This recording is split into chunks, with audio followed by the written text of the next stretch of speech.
தரமான சுவையான வீட்டு சமையல் இனி உங்கள் வீடுகளில். Vidya's home kitchen. Contact 9840639648.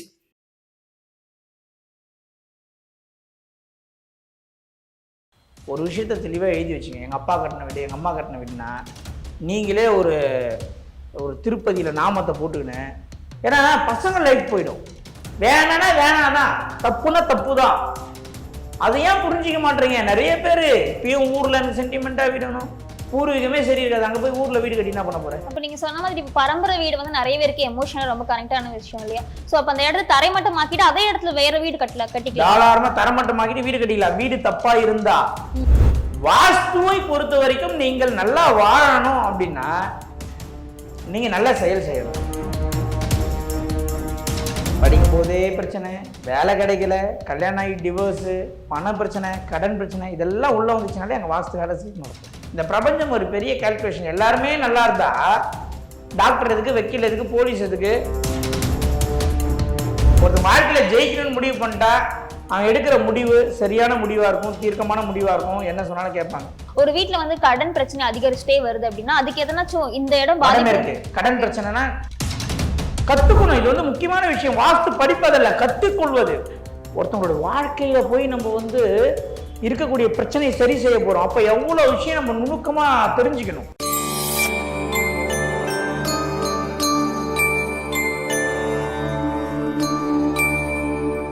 Temple express நேயர்களுக்கு வணக்கம். நம்ம கூட இன்னைக்கு பிஎம்கே ஜோதிடர் டாக்டர் சம்பத் சுப்பிரமணி சார் இருக்காங்க. அவங்க கிட்ட இன்னைக்கு வாஸ்து பத்தி நிறைய விஷயங்கள் கேட்டு தெரிஞ்சுக்க போறோம். வணக்கம் சார். வணக்கம் மேடம். எப்படி இருக்கீங்க சார்? நல்லா இருக்கேன் சார். இப்ப நீங்க சொன்ன மாதிரி இந்தந்த இடங்கள்ல பாதிப்பு இருந்தா இந்த பிரச்சனை, கிட்னி, ஹார்ட் பிரச்சனை ஏற்படும் அப்படின்னு சொன்னீங்க. இதை நீங்க சொல்றதை புரிஞ்சுக்கிறதுக்கே நாங்க திருப்பி பிளே பண்ணி தான் பார்க்கணும். அவ்வளவு ரிசர்ச் பண்ணிருக்கீங்கன்னு தெரியுது. இப்ப இதுக்கு வந்து சரி பண்றதுக்கு எத்தனை வழி இருக்கா சார்? அதான் சொல்றேன். வீட்டை இடிச்சு எந்த பகுதி உங்களுக்கு தப்பா இருக்கோ அதை கட்டிக்கணும். அது ஒண்ணு. இல்ல வீடை இடிச்சு கட்டுறதை விட இந்த தெருக்குத்தெல்லாம் வந்துருச்சுன்னா அந்த தெருக்குத்தை மாத்த முடியாது. நம்ம தெருவை மாத்த முடியாது. அப்ப வீட்டை எப்படி காலி பண்ணிடணும். இல்ல எங்க அப்பா முதல்ல கட்டின வீடு, நான் வந்து இது நடந்தேன். இதெல்லாம் எவ்வளவு நடந்திருக்கேன் பிராக்டிக்கலா. என்னுடைய துறையில எவ்வளவு பேர் இந்த மாதிரி பார்த்திருப்பேன். தயவு செஞ்சு அந்த மாதிரி ஆட்கள்லாம் ஒரு விஷயத்த தெளிவா எழுதி வச்சுங்க. எங்க அப்பா கட்டின வீடு, எங்க அம்மா கட்டின வீடுனா நீங்களே ஒரு திருப்பதியில நாமத்தை போட்டுக்கின்னு, ஏன்னா பசங்க லைஃப் போயிடும். பசங்க லைஃப் வீணா போயிடும். நீங்க பண்ற அந்த சென்டிமெண்டான சில விஷயங்களுக்கு பசங்க லைஃப் தொலைச்சிடுவீங்க. வேணான்னா வேணாதான், தப்புன்னா தப்பு தான். அதை ஏன் புரிஞ்சிக்க மாட்டேறீங்க? நிறைய பேர் இப்பயும் ஊர்ல எனக்கு சென்டிமெண்டா வீடணும், பூர்வீகமே சரி இருக்காது, அங்க போய் ஊர்ல வீடு கட்டி என்ன பண்ண போறேன்? அப்ப நீங்க சொன்ன மாதிரி பரம்பரை வீடு வந்து நிறைய பேருக்கு எமோஷனல் ரொம்ப கனெக்டான விஷயம் இல்லையா? சோ அப்ப அந்த இடத்துல தரைமட்டம் ஆக்கிட்டு அதே இடத்துல வேற வீடு கட்டிக்கலாம். தாராளமா தரைமட்டம் ஆக்கிட்டு வீடு கட்டிக்கலாம். வீடு தப்பா இருந்தா, ஒருவேளை தெருவே தப்பான தெருவா வந்துருச்சுன்னா, புரியுதுங்களா? அப்ப அந்த இடமே வேணான்ற. சரி, அதுதான் நம்ம வாஸ்துவை நேரடியா ஏன் போய் பாக்குறேன்னா, இங்க இருந்தே நம்ம ஒரு முடிவு எடுக்க முடியாது. இன்னைக்கு கூட ஒரு பெரிய சைட்டு போய் பாக்குறேன். போய் கார் எடுத்துன்னு ரவுண்ட் அடிச்சேன். சைட்டை ஃபுல்லா சுத்தி எங்கெங்க என்னென்ன ரோடு வருது, என்ன பண்ணுது எல்லாம் பார்த்தேன். சைட்டு வேணான்ட்டேன். அந்த மாதிரி வாஸ்துவை பொறுத்த வரைக்கும் நீங்கள் நல்லா வாழணும் அப்படின்னா நீங்க நல்ல செயல் செய்யணும். நல்ல செயல் செஞ்சா நல்ல இடம் அமையும். நீங்க நல்ல செயல் செய்யணும்னா நீங்க கரண்டா இருக்கிற வீடு தான் அந்த செயலை வந்து நீங்க செய்வீங்களா செய்ய மாட்டீங்களா சொல்லும். நீங்க ஒரு தப்பான வீட்டுல கூடியிருந்து எப்படி நல்ல செயல் செய்வீங்க? தப்பான செயல் செய்வீங்க. அப்ப தப்பான செயல் செய்யணும் எப்படி நல்ல வீடு அமையும்? ட்விஸ்ட் இருக்குல்ல. அப்பதான் இறைவன் வைக்கிறாரு, அங்கதான் ஒரு ட்விஸ்ட் வைக்கிறாரு. அது நிச்சயமா அதை வந்து நான் தனியா விளக்குறேன். அது மிகப்பெரிய ஒரு தேவ ரகசியம், பிரம்ம ரகசியம். அதை மறைச்சு நான் ஒண்ணும் பண்ண போறதில்ல, பணமாக்க போறதில்ல. கண்டினியூஸா இந்த வீடியோ இவ்வளவு லாங்கா பார்த்துட்டு வரவங்களுக்கு அந்த ட்விஸ்டை சொன்னா சில பேருக்கு புரியும், சில பேருக்கு புரியாது. அது தனியா ஒரு போடுவோன்றேன். சோ கண்டிப்பா இதுக்கு ஒரு சொல்யூஷன் இருக்கு. சொல்றதே ஃபர்ஸ்ட் பெரிய விஷயம். நல்ல வீடு அமையணும்னா நல்ல செயல் செய்யணும். நல்ல செயல் செய்யணும்னா கரண்டா இருக்கிற வீடு தப்பான வீட்டுல ஒருத்தர் குடியிருக்கிறாரு. தப்பான வீட்டுல குடியிருக்கிறவர் எப்படி நல்ல செயல் செய்வாரு? இதுக்கும் அதுக்கும் ஒரு கனெக்ஷன் இருக்கு. அப்படி இருந்தாதான் இது வர முடியும். அப்ப தப்பான வீட்டுல இருக்கிறவரு நல்ல செயல் செய்ய மாட்டாரு. அப்ப அவர் நல்ல வீடு அமையாது தானே? கண்டிப்பா. ஆனா நம்ம என்ன சொல்றோம், நீ நல்ல செயல் செய்கின்றோம். அப்ப அவரால் செய்ய முடியுமா முடியாதா? அதை தீர்மானிப்பது வீடா, மனிதனா, கிரகமா, வாஸ்துவா, நியூமராலஜியா, இப்படின்னு ஒரு பெரிய ரிசர்ச்ல ஒரு உண்மை என்கிட்ட வச்சிருக்கேன். அதாவது ஒருத்தர் தவறான வீட்டுல குடியிருக்காரு, அவர் நல்ல செயல் செஞ்சாருன்னா நல்ல வீட்டுக்கு போயிடுவாரு. அப்போ நல்ல செயல் செய்ய ஆரம்பிச்சுட்டாலே அந்த தவறான வீடு சரியான வீடா மாறிடுச்சா? இப்படிதான் பல கேள்வி இருக்கும். சொல்லும் போதே வந்து கோழில இருந்து முட்டை வந்துச்சா, முட்டையில இருந்து கோழி வந்துச்சாங்கிற மாதிரி தான் இருக்கு. அதான் அந்த விஷயத்த வந்து நம்ம ஒரு நாள் உடைப்பேன். ஏன் நிறைய விஷயத்தெல்லாம் நான் வந்து எனக்கு வந்து நான் வந்து இந்த ஃபீல்டுல நிறைய பேரை பார்த்துருக்கேன், நிறைய என் சக ஊழியர்களை பார்த்துருக்கேன், நம்ம சக நண்பர்களை பார்த்துருக்கேன். சும்மாலாம் வந்து இந்த வழிபாடு செஞ்சா பூஜை செஞ்சா அதெல்லாம் நடக்காது மேடம். Okay sir. வாய்ப்பு இல்லை ராஜான்னு அந்த மாதிரி வாய்ப்பு கிடையாது, கண்டிப்பா வாய்ப்பு கிடையாது. ஓகே, இப்ப நீங்க சொன்ன மாதிரி இந்த பாதிப்பு இருந்துச்சுன்னா இந்த இடங்களை சரி பண்ணா அதுக்கான நிவர்த்தி கிடைக்கும் அப்படின்னு சொல்றீங்க. இப்போ ஒரு வீடு வந்து சரியான அமைப்புல அமைஞ்சிருக்குன்னு வச்சுக்கோங்களேன், மேபி எங்களுக்கு வந்து தெரியல அப்படின்னு வச்சுக்கோங்க. இப்போ வந்து ஒரு வீட்டுல இருக்காங்க, அவங்களுக்கு வந்து தற்கொலை எண்ணம் வந்து வந்துட்டே இருக்கு அப்படின்னா எந்த இடங்கள்ல பாதிப்பு இருக்கு, அதை எப்படி சரி பண்றது? தற்கொலை எண்ணம் எப்ப வரும்? மனசு கெட்டு போனா வரும், தவறான முடிவெடுப்பார். வடமேற்கு பாதிக்கப்பட்டால் தற்கொலை எண்ணம் வரும். வடமேற்கு கட்டு, வடமேற்கு கிராஸ், வடமேற்கு கோசு, வடமேற்கு ஹெட்ரூம், வடமேற்கு ஐசீலிங், வடமேற்கு உள்மூளை படிக்கட்டு, வடமேற்கு டேங்கு, வடமேற்கு ஆழ்துளை கிணறு, வடமேற்கு வடக்கு குத்து, இதெல்லாம் வந்து பாத்தீங்கன்னா நம்மளுக்கு தற்கொலை எண்ணத்தை தூண்டும். தற்கொலை செய்து கொள்ளுவர்கள் என்ன பண்றாங்க? தூக்கு போட்டுப்பாங்க, இல்லைன்னா பைசன் சாப்பிடுவாங்க, இல்ல மாத்திரை சாப்பிடுவாங்க. இதெல்லாமே யாரு? கிரகத்தில் எதை குறிக்கிறது? சந்திரனையும் கேதுவும் குறிக்கும். சந்திரனா மனசு கெட்டு போச்சு, கெமிக்கல் விஷம்னா கேது குறிக்கும். அதனால வடமேற்கு என்பது முக்கியமா பார்த்தா சூசைடை கண்டுபிடிச்சிடலாம். வடமேற்கு பாதிப்பு இல்லாம பாத்துக்கணும். சூசைட்னா வடமேற்கு தான். 4 மூலையும் கெட்டாலும் ஒருத்தர் உயிர் பிரிவார். சூசைட்னா வடமேற்கு. டயாலிசிஸ் பண்ணி இறந்து போறாருன்னா தென்மேற்கு. ஆக்சிடென்ட்ல இறந்து போறாருன்னா கிழக்கு. ஆப்ரேஷன் பண்ணி உயிர் வாழ்ந்து இறந்து போறாருன்னா தென்கிழக்கு. இப்படி வாஸ்து என்பது அது பேச பேச பேச பேச அது எங்கேயோ நம்மளுடைய அந்த அந்த கோணம், நம்மளுடைய பார்வையே வேற மாதிரி மாத்திடும் இந்த உலகம். இப்ப நீங்க சொல்ற மாதிரி இப்ப இந்த பாதிப்பு இருந்து அப்படின்னு சொல்றீங்க இல்லையா? இப்ப நிறைய பேர் வந்து வாழ்ந்து முடிச்சுட்டு இறந்து போவாங்க, அவங்களோட லைஃப் வந்து கம்ப்ளீட் பண்ணிட்டு, அப்ப பாதியிலேயே போறவங்களுக்கு அந்த மாதிரியான விஷயங்கள் இருக்கு இல்லையா? சோ அது வந்து எந்த இடத்துல பெரும்பாலும் பாதிப்பு இருக்கும்? இப்ப வந்து ஒருத்தர் வாழ வேண்டிய வயதில் இருந்து விடுகிறாருன்னா வடகிழக்கு பாதிப்பு. காதலாக இருந்து போறாருன்னா வடமேற்கு பாதிப்பு. மெயினா இது 2 தான் ஃபர்ஸ்ட் எடுத்துக்கணும். தென்கிழக்கும் தென்மேற்கும் அப்புறம் தான் மேடம். ஒருத்தர் வந்து பாத்தீங்கன்னா ஒருத்தர் வீட்டுல பிரம்மஸ்தானம் கெட்டு போச்சுன்னா இளம் வயதுல ஆன்மீகத்துல துறவரத்துல போயிடுவார். அது எப்படி சார் சரி பண்ணிக்கிறது? வீடை இடிச்சுதான் ஆகணும், மாத்தி தான் ஆகணும். இடம் சரியில்லை விட்டு வெளியே வந்துதான் ஆகணும். அடம் பிடிக்க கூடாது. நான் மாட்டேன், அப்பா கட்டின வீடு, தாத்தா கட்டின வீடு, இதெல்லாம் வந்து வாழ்க்கையில ரேஸ்ல ஓடுற குதிரை இருக்குல்ல, தன் குதிரை மேல உட்காந்துட்டு இருக்கிற கீழே உந்துடுறாரு, அந்த குதிரை ஓடி போய் பவுண்டரி கொடுத்துடும். பார்த்துக்கிறீங்களா? தன் மேலே இருக்கிற கீழே உந்துட்டாருன்னு குதிரை நிற்காது. ஒருத்தன் வாழ்க்கையில ஜெயிக்கணும்னு முடிவு பண்ணிட்டா அவன் எடுக்கிற முடிவு சரியான முடிவா இருக்கும், தீர்க்கமான முடிவா இருக்கும். என்ன சொன்னாலும் கேட்பாங்க. இல்லை இந்த நொண்டி சாக்கு சொல்றேன், ஏன்டா லேட்டு சார்? காலேஜ் பஸ் லேட்டாக இருந்துச்சு சார். ஏன்டா லேட்டு சார்? மழை வந்துச்சு சார். அவ்வளோதான், 4 அரியர் வச்சுட்டு எங்கன்னா ஒரு கம்பெனியில் வேலைக்கு தான் போகணும்.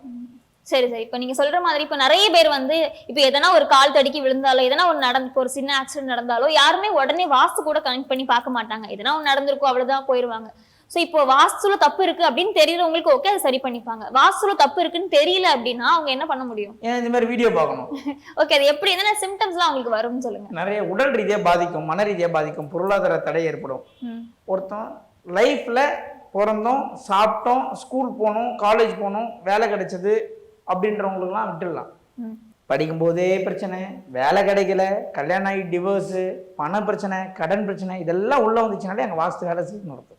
இப்போ நீங்க சொல்லக்கூடிய இந்த பிரச்சனை எல்லாம் இப்போ வந்து பெரும்பாலும் ஒரு ஏழ்மையில இருக்கவங்களுக்குன்னு வச்சுக்கலாமா, அவங்க வந்து இப்போ நிறைய வீடு, அவங்க சின்ன வயசுல நிறைய வீடு மாறி இருப்பாங்க இல்லையா? ஒவ்வொரு வீட்டுக்குமே இந்த வாஸ்து பிரச்சனை அவங்களை தொடர்ந்து வந்துட்டே இருக்கும். தொடர்ந்து வந்துட்டே இருக்கும். எப்படி ஒன்றோட ஒன்று தொடர்புடையது மேடம்? இப்போ வடமேற்கு ஒரு வீட்டில் பாதிச்சிருந்தா அந்த வீட்டுல இருக்கிறவர் வீட்டுல இருந்தா இறந்து போயிடுவார். அதனால வெளியே போய் சுத்துவார். அப்ப வெளியே போய் சுத்தத்தையே தொழிலா கொடுத்துரும் இந்த பிரபஞ்சம். யாரு? ஓட்டுநரு, பைலட்டு, ட்ரெயின் டிரைவரு, அப்படி கொடுத்துரும். அப்ப அவர் போய் வெளியே வேலை செய்யறதுனால தான் பல பேர் வீட்டுக்கு போக முடியும். நான் ஏற்கனவே ஒரு வீடியோல சொல்லியிருப்பேன். இந்த பிரபஞ்சம் ஒரு பெரிய கால்குலேஷன். எல்லாருமே நல்லா இருந்தா டாக்டர் எதுக்கு, வக்கீல் எதுக்கு, போலீஸ் எதுக்கு, கோவில் எதுக்கு? அப்போ இந்த உலகம் பேலன்சிங்கா இயங்கணும் அப்படின்னா தப்பும் சரியும் ஈக்குவலா இருக்கணும். நல்லவர்களும், அதாவது நல்ல வாஸ்துள்ள வீட்டில் இருக்கிறவங்க இருப்பாங்க, தவறான வாஸ்துள்ள இருப்பவங்களும் இருப்பாங்க. புரியுதுங்களா? 2 பேருமே ஈக்குவல் பேலன்ஸா இந்த உலகம் பிரபஞ்சம் படைத்து வைத்திருக்கிறது. இதை தான் நம்ம புரிஞ்சுக்கணும். மணல் அன்றது தப்புன்னு சொல்லுவோம், கதவு வேலை செய்யறது தப்புன்னு சொல்லுவோம். சரிங்களா? இதெல்லாம் நிறைய விஷயம் இருக்கு. ஒரு வீடு சரியில்லை, காலி பண்ண சொல்றோம், காலி பண்ணிட்டாரு, காலி பண்ணவருக்கு நல்ல நேரம், அந்த வீட்டுக்கு குடியேறவருக்கு கெட்ட நேரம். இந்த பிரபஞ்சம் ஒரே நேரத்தில் இரு மாதிரியான விஷயங்களை செய்யும். Okay sir. இப்போ நீங்க சொன்னீங்கல்ல, இப்போ தற்கொலை எண்ணம் இருந்தா இந்த இடத்துல பாதிப்பு இருக்கணும் இருந்தா அந்த மாதிரி எண்ணங்கள் வரும் அப்படின்னு. ஒரு வீட்டுல வந்து கடன் பிரச்சனை அதிகரிச்சுட்டே வருது அப்படின்னா அதுக்கு எதனாச்சும் இந்த இடம் பாதிப்பு இருக்கு. கடன் பிரச்சனைனா முதல்ல எடுத்ததும் வெளியே பணம் கொடுத்து ஏமாந்துட்டீங்கன்னா வடமேற்க பார்க்கணும். இல்ல உங்களுக்கு வந்து பொருளாதாரமே அன்றாட வாழ்க்கைக்கே வந்து கஷ்டமா இருக்கு, கடன் வந்து பணம் உள்ள வருவதற்குண்டான வழியே இல்லைன்னா கிழக்கை பார்க்க வேண்டும். கிழக்கு தான் முதல்ல பார்க்கணும். ஓகே. இப்போ ஒரு வீட்டுல நீங்க சொன்ன மாதிரி ஒரு ஆசிரியர் இருந்தாருன்னா அவருக்கு வந்து ஒரு மக்க குழந்தை இருக்கும் அப்படின்னு சொன்னீங்க இல்லையா? சோ அதே மாதிரி ஒரு குழந்தை வந்து ஒரு ஏதாச்சும் ஒரு பாதிப்போட பிறக்குது அப்படின்னா அந்த வீட்டுல எந்த இடம் பாதிச்சிருக்கும்? கிழக்கு பாதிச்சிருக்கும். கிழக்கு கண்டிப்பா பாதிச்சிருக்கும், 100% பாதிச்சிடும். அதுல எந்த விதமான மாற்றம் இருக்கு. ஓகே. பாதிப்புனா இப்ப நீங்க சொன்ன மாதிரி பக்கத்துல செவுரு கிழக்கு மூடி இருக்கும், கிழக்கு புது செவரா இருக்கும், கிழக்குல பெரிய ஈபி டவர் வரும், கம்பம் வரும், நம்மளோட ஹைட்டான பில்டிங் இருக்கும். இப்படி பல ஆங்கிள், பல விஷயங்கள் இருக்கு. அந்த இப்ப நீங்க சொன்ன மாதிரி இடிச்சு சரி பண்ணணும் அப்படின்னா நீங்க கண்டிப்பா சொல்லுவீங்க. கண்டிப்பா இடிச்சு மட்டும்தான் சரி பண்ணணும், இல்லைன்னா வீட்டை விட்டுட்டு வெளியே வந்துருங்க. இப்ப நீங்க ஒரு லிஸ்ட் சொன்னீங்க இல்லையா சார்? இப்ப அந்த இடத்துல ஈபி இருக்கும், இந்த மாதிரி ஒயர் இருக்கும், அந்த மாதிரி சில அந்த விஷயங்களை எங்களுக்கு சொல்லுங்க. என்ன பாதிப்பெல்லாம் இருக்கும்? இப்ப கிழக்கு ஃபுல்லா க்ளோஸ் ஆயிடுச்சு, முதல்ல குழந்தையே பிறக்காது, ஹாஸ்பிட்டலுக்கு போவாங்க, ட்ரீட்மெண்ட்டுக்கு போவாங்க, ஐவிஎஃப் போவாங்க. அப்படி மீறி குழந்தை பிறகுது, குழந்தைக்கு மூல வளர்ச்சி கம்மியா இருக்கும், ஆரோக்கிய குறைபாடு ஏற்படும். அப்படி மீறி குழந்தை பிறகுது, பிரசவத்துல சிக்கல்கள் ஏற்படும், மருத்துவ செலவு அதிகப்படுத்தும். இல்லை குழந்தை பிறந்த பிறகு பொருளாதாரத்தில் மிகப்பெரிய தடை ஏற்பட்டு அப்பாவுக்கு ப்ரமோஷன் வந்து போயிடும், புரியுதுங்களா, வேலையே போயிடும். இப்படிலாம் சில பாதிப்புகள் இருக்கு மேடம். ஓகே. இப்ப பிறந்த குழந்தைக்கு இந்த பாதிப்பு இருக்குன்னு வச்சுக்கோங்களேன். அதுக்கப்புறம் அவங்களுக்கு தெரிஞ்சிச்சு கிழக்கு பாதிச்சிருக்கு அப்படின்னு, அதுக்கப்புறம் அவங்க கிழக்க சரி செஞ்சாங்க அப்படின்னா குழந்தையோட உடல்நிலையில முன்னேற்றம் ஏற்படுமா? நிச்சயமா ஏற்படும். ஈவன் அது ஆட்டிசம் குழந்தையா இருந்தா கூட. நான் இப்ப சொல்றேன், நான் வந்து ஒரு நாகப்பட்டினத்துல ஒரு குழந்தைய சேலஞ்ச் பண்ணியிருக்கேன், அந்த குழந்தைய எழுந்து நடக்க வைக்கிறேன் அப்படின்னு சொல்லி. இன்னைக்கு கூட அந்த அம்மா எனக்கு கால் பண்ணாங்க 3 வாட்டி. அந்த அம்மா இருக்கிற வீடு சரியில்லை, அந்த வீடை மாறினதுக்கப்புறம் அவன் எழுந்து நடப்பான். அதை நான் வீடியோவே எடுத்துகிட்டு வந்து இந்த டெம்பிள் எக்ஸ்பிரஸ் நேரில் காட்டுறேன். அவன் படுத்த படுக்கையாக இருக்கான் பையன், சரிங்களா? அவங்க என்ன நிறைய பேர் சொன்னாங்க, வீடு மாட்டா பையன் எழுந்து நடந்துருவானாலும் நிறைய பேர் என்ன கேட்டாங்க. என் நண்பர் 4-5 பேர் என்ன கேட்டாங்க, என் கூடவே பயணிக்கிறாள். நான் அந்த பையனை எழுந்து நடக்க வைக்கிறது, நான் ஒவ்வொரு நாளும் தூங்கும்போது அவனை நினைக்காத தூங்க மாட்டேன், அவனை எழுந்து நடக்க வச்சு இதே டெம்பிள் எக்ஸ்பிரஸ்ல அந்த வீடியோ நான் காட்டுறேன். ஓகே. இப்ப டாக்டர்ஸ் வாஸ்து எவ்வளவு பெருசா வேலை செய்யுதுன்னு. டாக்டர்ஸே முடியாதுன்னு சொன்னா கூட வாஸ்து சரி பண்ணு நடக்க வைக்கலாம்னு சொல்றீங்களா? டாக்டரும் பஞ்சபூதத்தில் தான் வாடுறாரு, நம்மளும் பஞ்சபூதத்தில் தான் வாடுறோம். நான் டாக்டரை குறை சொல்லலை, நான் அதுக்கும் மேல இருக்கக்கூடிய இயற்கையை பத்தி பேசுறேன். இயற்கையால முடியாது எதுவும் கிடையாது. ஓகே. அப்ப வாஸ்து சரி பண்ணா கண்டிப்பா ஆட்டிசம் குழந்தைய கூட நிச்சயமா எந்த பிரச்சனையா இருந்தாலும் வாஸ்து சரி செஞ்சீங்கன்னா ரிசல்ட் உண்டு மேடம். ரிசல்ட் இல்லைன்னு சொல்லவே முடியாது. இமிடியேட் ரிசல்ட் வாஸ்துல மட்டும்தான். ஜோதிடம் 19 வருஷம் சனி தசை, சனி பகவான் மகாதசை, உங்களுக்கு சனி பகவான் நல்லா இல்லைன்னா என்ன பண்ணுவீங்க? இப்போ நீங்க ஃபர்ஸ்ட் சொன்னீங்க இல்லையா சார், இமிடியேட் ரிசல்ட் வந்து வாஸ்துல கிடைக்காதுன்னு. இப்போ இமிடியேட் ரிசல்ட் வாஸ்துல கிடைக்கும். ரெண்டுமே அதுலதான் நடக்கும். இமிடியேட் ரிசல்ட்டும் வாஸ்துல தான் கிடைக்கும், லேட் ரிசல்ட்டும் வாஸ்துல தான் கிடைக்கும். இதுதான் சொல்றேன், ஒரு தேவ ரகசியம் பிரம்ம ரகசியம் இருக்குது. ஒரு நாள் உடைக்கிறேன். அது என் கிளாஸுக்கு வந்த நிறைய அமெரிக்கன் பேட்ச் ஸ்டூடெண்ட் எல்லாம் இப்போ நீங்கள் கூப்பிட்டு பேசுனீங்கன்னு வைங்களேன், சார் 50 லட்ச ரூபா கீழே இருக்குது என்ன பண்ணுவீங்க அப்படின்னு என் அகாடமியில் படித்த ஒரு மாணவனை கூப்பிட்டு நீங்கள் கேளுங்க. சார் எடுக்க மாட்டேன் சார், தாண்டி போயிடுவோம். ஏன்னா அவனுக்கு அந்த தேவ ரகசியம் பிரம்ம ரகசியம் புரிய வச்சிருக்கேன். நீங்க இப்ப சொல்லும்போது அமெரிக்கன் பேட்ச் ஸ்டூடெண்ட்னா இப்போ அமெரிக்கால இருக்கிற ஸ்டூடெண்ட்ஸ் அந்த மாதிரியா? புரியலையே சார். மேடம் நம்ம வந்து வாஸ்து வகுப்புல முதல் பேட்ச் ஸ்டூடெண்ட் அமெரிக்கன் ஸ்டூடெண்ட் பேட்ச்னு சொல்றோம். ஓகே.